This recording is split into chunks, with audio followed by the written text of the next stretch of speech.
But I'm curious, in efforts like Vision Zero that are happening not just in LA, but cities around the country, they have been difficult to achieve here because, in some, from my point of view, we have trained drivers to expect a certain privileged way of getting around the city. We really shaped the city for many, many decades around the expectations of drivers.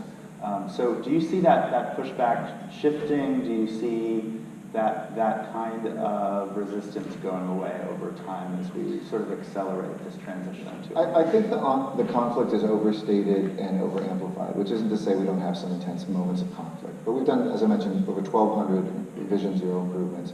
Those are accelerating thanks to, we've taken some of Measure M and our gas tax, which, knock on wood, hopefully will stay here in California because it's threatened with repeal in a ballot measure. But those two things together have given us resources that we prioritize all of our infrastructure around our high-entry network and our Vision Zero. We just had the European Commission on Transportation here, Commissioner Boltz, this past week.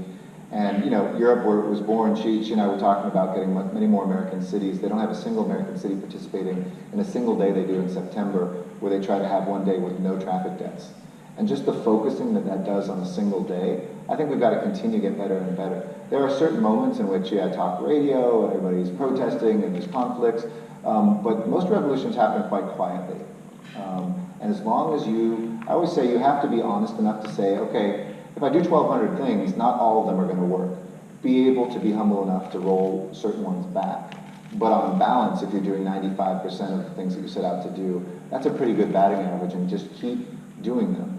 Putting up those bollards, figuring out the striping, re-engineering, doing enforcement. But I think, to your point, the education is a really critical piece of this, because we are changing now as this becomes, our main focus in life, even beyond our relationships and our world around us, and the reality that people are driving, looking at devices, they're walking and looking at devices, and so you need to either enforce or educate people away from that. But I think there's a lot more still to do, and anybody who's not part of Vision Zero, join us on it. It is.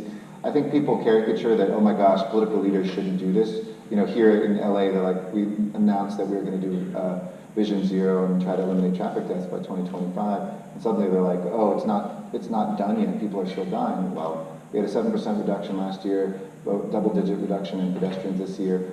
Those are real people that are still living.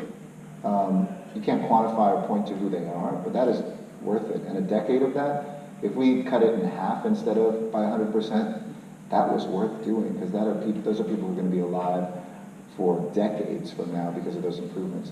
So, our reach must always exceed our grasp. That's what Vision Zero is.